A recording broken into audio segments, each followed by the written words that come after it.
নাম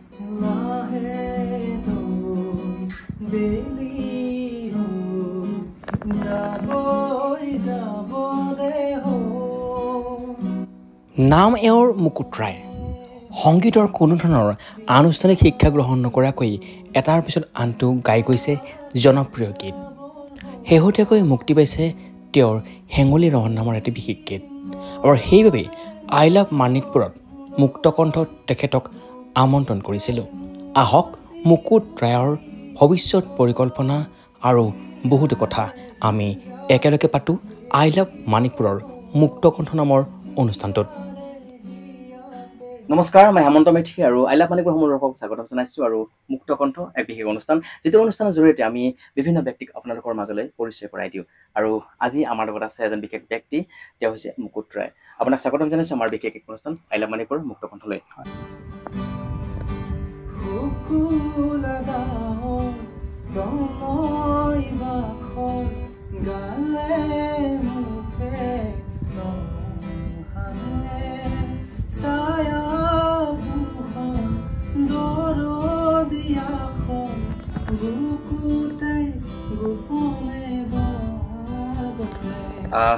আপোনাক মাতি অনা বিশেষ উদ্দেশ্য হৈছে এটাই যে আপোনাৰ এটা বিশেষ গীত ইউটিউবত আপোনাৰ চেনেলত ইতিমধ্যে উপলব্ধ হৈছে।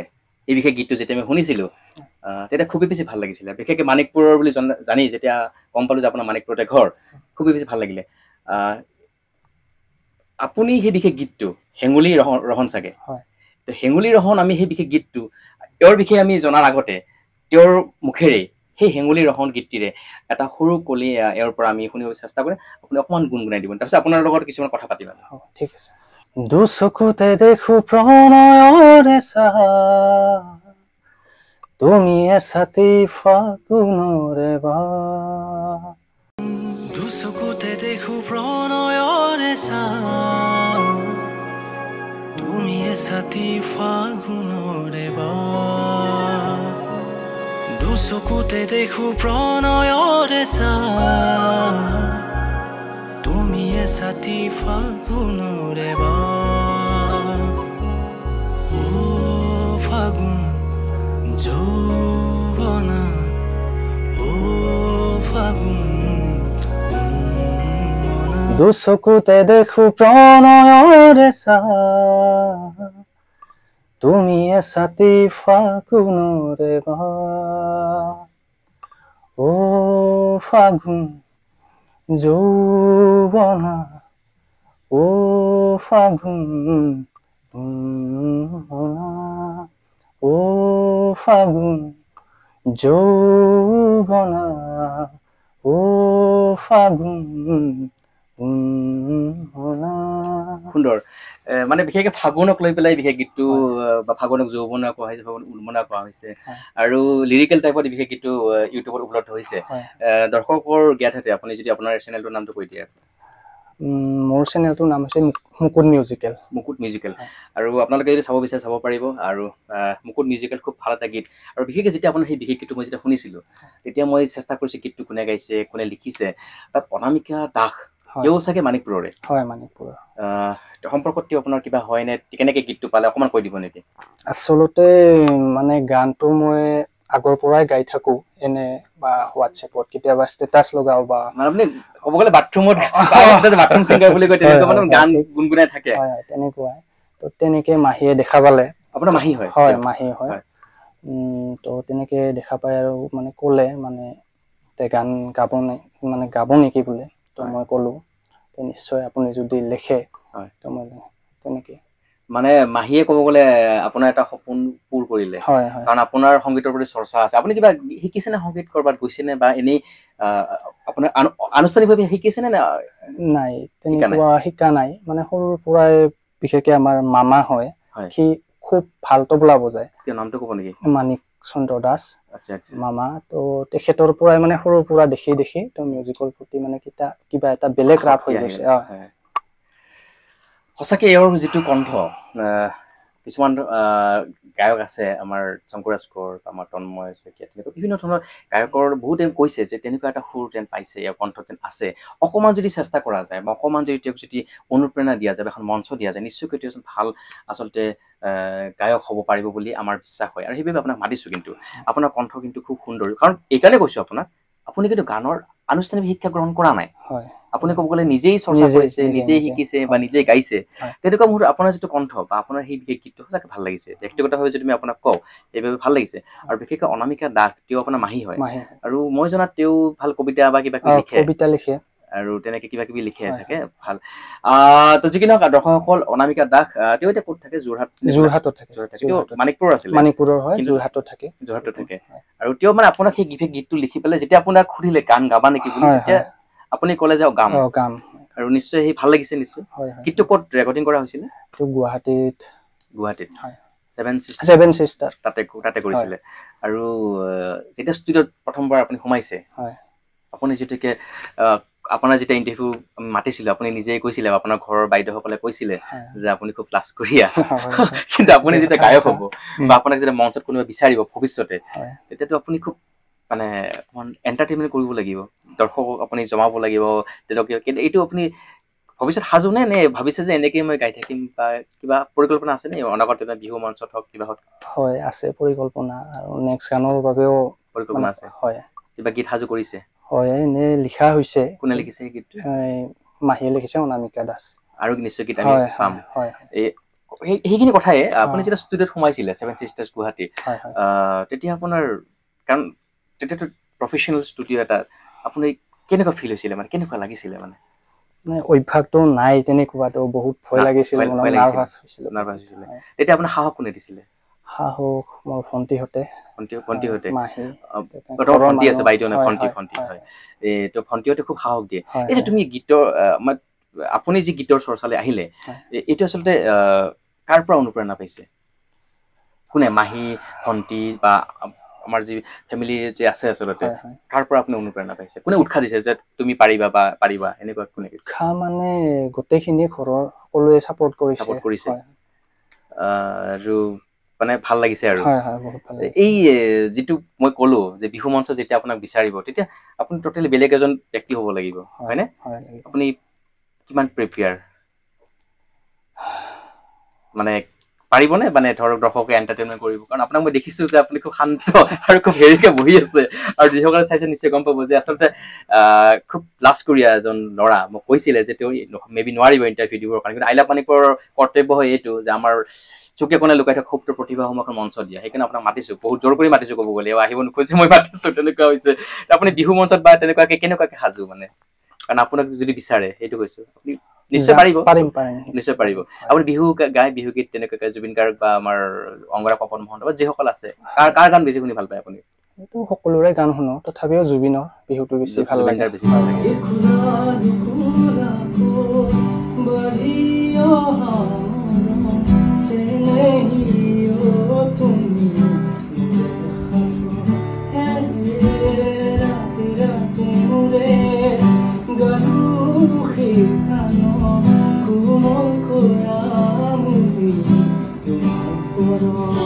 নমস্কাৰ মই অনামিকা দাস মই যদিও বঙাইগাঁও জিলাৰ মানিকপুৰৰ এতিয়া যোৰহাটত থাকোঁ মই লেখা এটি বিশেষ গীত কণ্ঠ নিগৰাইছে মুকুট ৰায় আৰু মুকুট ৰায়ক এখন মঞ্চ প্ৰদান কৰাৰ বাবে মনৰ কথা পাতিবলৈ সুযোগ প্ৰদান কৰাৰ বাবে লগতে মোকো দুআষাৰ ক'বলৈ সুবিধা দিয়াৰ বাবে আই লাভ মানিকপুৰ চেনেলটোলৈ অশেষ ধন্যবাদ জনাইছোঁ লগতে দূৰণিৰ পৰাই মুকুট ৰায়লৈ মোৰ ফালৰ পৰা বহুত বহুত শুভেচ্ছা জনাইছোঁ ৰাইজলৈ অনুৰোধ মুকুট ৰায়ে কণ্ঠ প্ৰদান কৰা আৰু মই লেখা সেই বিশেষ গীতটি হেঙুলি ৰহণ আশা কৰিছোঁ আপোনালোকে আদৰি ল'ব আৰু অনাগত দিনবোৰতো নতুন নতুন গীত লৈ আপোনালোকৰ মাজলৈ আহিম আশা কৰিছোঁ আদৰি ল'ব এটি নতুন গীতৰ কাম চলি আছে কণ্ঠ প্ৰদান কৰিব মুকুট ৰায় আশা কৰিছোঁ সেই গীতটিও আপোনালোকে মৰম দিব আদৰি ল'ব সদশেষত পুনৰবাৰ মুকুট ৰায়লৈ শুভেচ্ছা জনাইছোঁ লগতে এই অনুষ্ঠানটো উপভোগ কৰি থকা দৰ্শকবৃন্দলৈ অশেষ ধন্যবাদ জনাইছোঁ।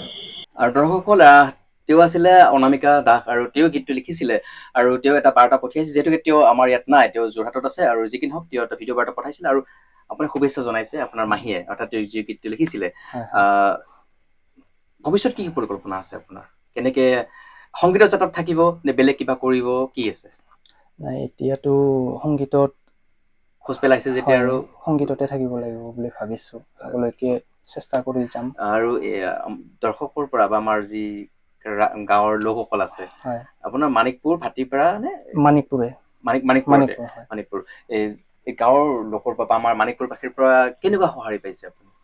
যিহেতুকে আপোনাৰ প্ৰথমটো গীত আপুনি মানে এটা অফিচিয়েল টাইপত আপুনি গাইছে, সকলোৱে সাপোৰ্ট কৰিছে, সকলোৱে ভাল নিশ্চয় কৰিছে।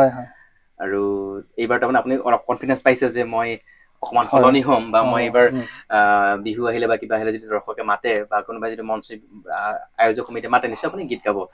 আৰু আপুনি একদম আপুনি অকমান আগতে ক'লে যে আপুনি অকমান সলনি হ'ব লাগিব, কাৰণ গায়ক বিলাক দেখিছে গায়কৰ হেয়াৰ ষ্টাইলটো সলনি কৰাই দিয়ে, ড্ৰেছ আপ সলনি হৈ যায়, নিশ্চয় আপুনি সলনি হ'ব। কাৰণ দৰ্শকে বিচাৰিব ভাল সলনি আৰু বেয়াটো নহয়। গতিকে দৰ্শকসকলে সলনি হ'ব আৰু অকমান লাজকৰীয়া, কিন্তু আশা ৰাখিছো এখেতে সুন্দৰ সুন্দৰ গীতৰ মাজেৰে আমাৰ মাজলৈ দৰ্শকৰ মাজলৈ আহিব আৰু আপোনালোকে আকোৱালিলেও, বিশেষকৈ মানিকপুৰবাসী নিশ্চয় আকোৱালিলেও, মানিকপুৰৰ সন্তান। আৰু এইবাৰ আহিছো আপোনাৰ কিছু অকমান বেলেগ ধৰণৰ কথালৈ। এই যে আপোনাৰ প্ৰথম আপুনি যি বাথৰুম ছিংগাৰ, মানে বাথৰুমত আমি বহুতে গীত গাওঁ, বহুতৰ ইচ্ছা থাকে যে আমি কিবা এটা কৰিম, সেই যিটো ভাবিছিলে নে যে আপুনি কেতিয়াবা মই গীত গাম বা নাগাম এনেকুৱা ভাবিছিলে নেকি? গীতটো তেনেকুৱা মানে ভবাই নাছিলো যে এনেকে ষ্টুডিঅ'ত গাম। মানে ষ্টুডিঅ'ত গোৱাৰ কিমান দিন পিছত গানটো ৰিলিজ দিলে আপোনালোকে? ডাবিং হোৱাৰ পিছত বা মিক্সিং হোৱাৰ পিছত কিমান দিন পিছত? বেছি দিন লগা নাই, মিক্সিঙৰ পিছতেই দিছো। পিছতে দিছে। আৰু ফাইনেন্সিয়েলি আপোনাক ঘৰৰ পৰা হেল্প কৰিছে বা আপুনি হেল্প কেনেকে? আচলতে আপুনি বাজেটটো মোক ক'ব নালাগে, কিন্তু এনে ফাইনেন্সিয়েলি আপুনি কেনেকে হেল্প পাইছে বা? ভণ্টিয়ে সহায় কৰিছে, ময়ো যিখিনি পাৰো। আচলতে কি হয়, মই এইকাৰণে সুধিছো, বহুতৰ আশা থাকে বহুত কিবা কিবি কৰিবৰ বাবে, কিন্তু তেওঁলোক ফাইনেন্সিয়েলি দুৰ্বল থাকে, তেওঁলোকে সেই আশাবিলাক সেই সপোনবিলাক বাস্তৱ কৰিব নোৱাৰে। আৰু বহুতেই পাৰে, কিন্তু আপুনি হয়তো সৌভাগ্যৱান বুলি ক'ব বিচাৰিছো মই। আৰু আশা ৰাখিছো আপোনাৰ অনাগত দিনবিলাক আৰু গীতৰ মাজেৰে আপুনি আহিব। এইবাৰ আহিছো কিছু মাজতে আপোনাক সেই যি এটা কথা সুধিছিলো যে আপোনাৰ বিহু বা আধুনিক গীত যি কি নহওক, আপুনি ক'লে যে জুবিন দাৰ গীত আপোনাৰ প্ৰিয়। যদি মাজতে আমি যিহেতুকে দৰ্শকৰ লগত কথা দেখুৱাই আছো আপোনাৰ এই বিশেষ প্ৰতিবেদনটো, অকমান যদি বিহু বা আধুনিক যিকোনো গীত এটা যদি গুণগুণাই দিয়ে বেছি ভাল লাগিব। আকাশখন ধুনীয়া, ঐ জান ঐ তৰাৰে জিলিকা, ঐ জান ঐ মনতে সৰগৰ, ঐ জান ঐ তুমি মোৰ মেনকা, ঐ জান দূৰণিতে, ঐ জান তুমি থাকা, ঐ জান সপোনত, ঐ জান আমাৰ দেখা, ঐ জান। খুব সুন্দৰ। আৰু ক'ব গ'লে এই গীতটো এতিয়া মই অকমান গাবলৈ চেষ্টা কৰিম, কাৰণ এই গীতটো সবতে সহজ যেন লাগে মোৰ মতে, মই বিশেষ গীত গাব নাজানো, কিন্তু আশা ৰাখিছো এইবাৰ এওঁৰ লগত ময়ো অকণ কণ্ঠ নিগৰাম ওজানে যিটো গীতটো। তো আশা ৰাখিছো আমি দুইজনে অকণ গাবলৈ চেষ্টা কৰিম। মানে আজি আমাৰ বিশেষকৈ কথা বতৰা অকমান বেলেগ ধৰণে আমি ব্যক্তিগত ধৰণে কথা পাতিব চেষ্টা কৰিছো, এনে মুক্ত কণ্ঠ আমি অকণ চিৰিয়াছ কথা পাতো, কিন্তু ভাবিছো যে এইবাৰ অকমান চিৰিয়াছ নহয়, অকমান আমি অকণ বেলেগ ধৰণৰ কথা পাতো, অকণ নতুনত্বৰ কথা পাতো, হয় নে নহয়? ওজানো আকাশখন ধুনীয়া, ওজান ঐ তৰাৰে জিলিকা, ওজান ঐ মনৰে সৰগৰ, ওজান ঐ তুমি মোৰ মেনকা, ওজান দূৰণিতে, ওজান তুমি থাকা, ওজান সপোনত হয়, ওজান আমাৰ দেখা, ওজান। খুব ভাল লাগে গীতটো। এইবাৰ অকমান বেলেগ ধৰণৰ কথা পাতো দেই, কাৰণ আপুনি যিহেতুকে আপোনাৰ সপোনত কাৰোবাক দেখে নেকি? মানে এই যিটো গানটো জুবিন দাৰ গানৰ নিচিনাকে সপোনৰ কোনোবাই আহি পেলাই আমনি কৰে নেকি বা কৰিছিলে নেকি?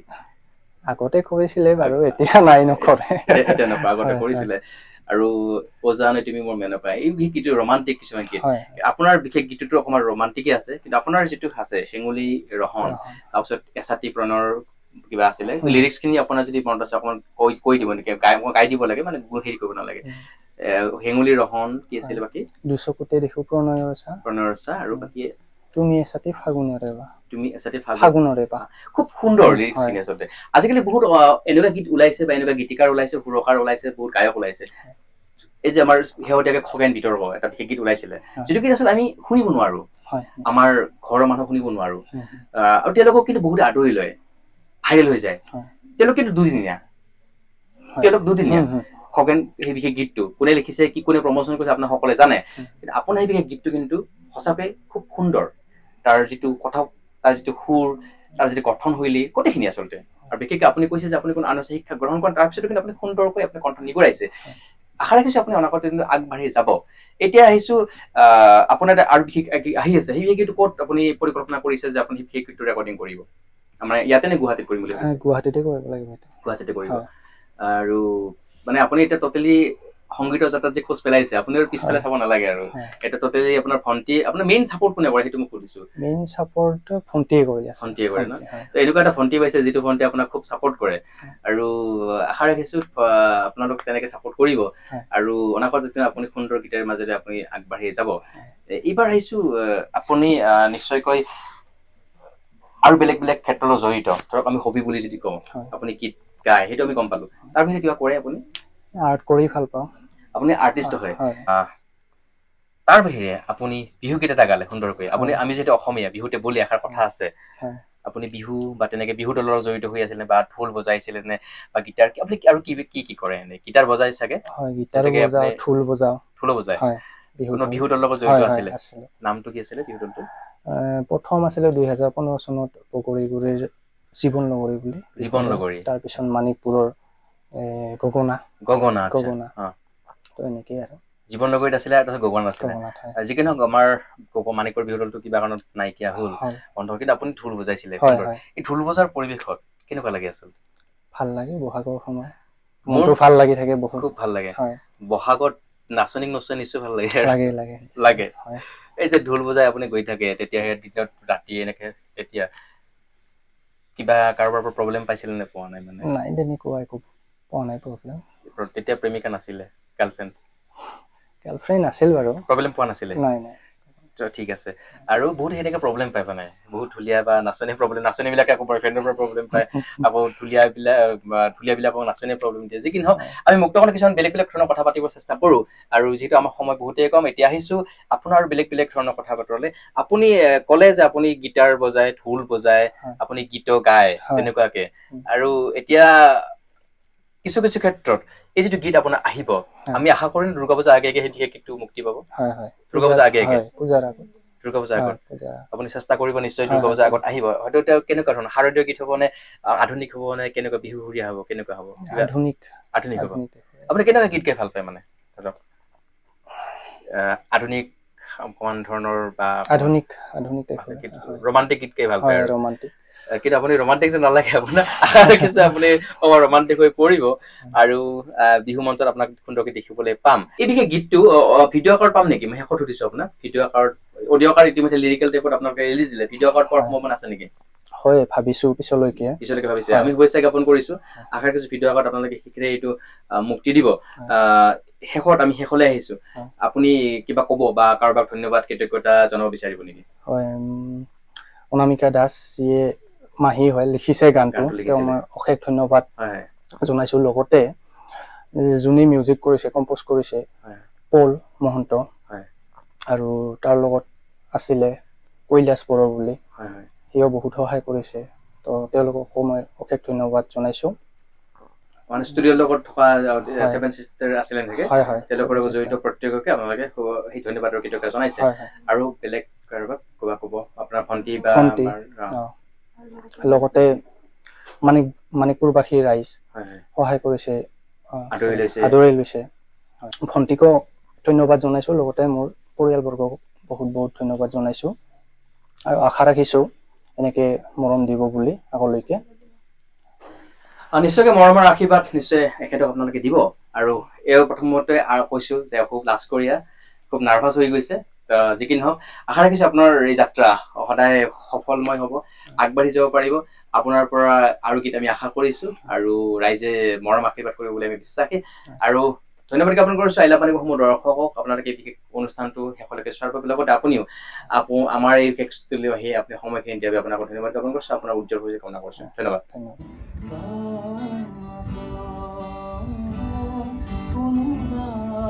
নদীৰ ঘাট সাৰ পাই কামত ৰাধা চূড়াই ফুলৰ পাহি জিলিকে নয়নলৈ বুকুতে মূৰ্তি গুজি থৈ হিয়াতে খেলিবৰ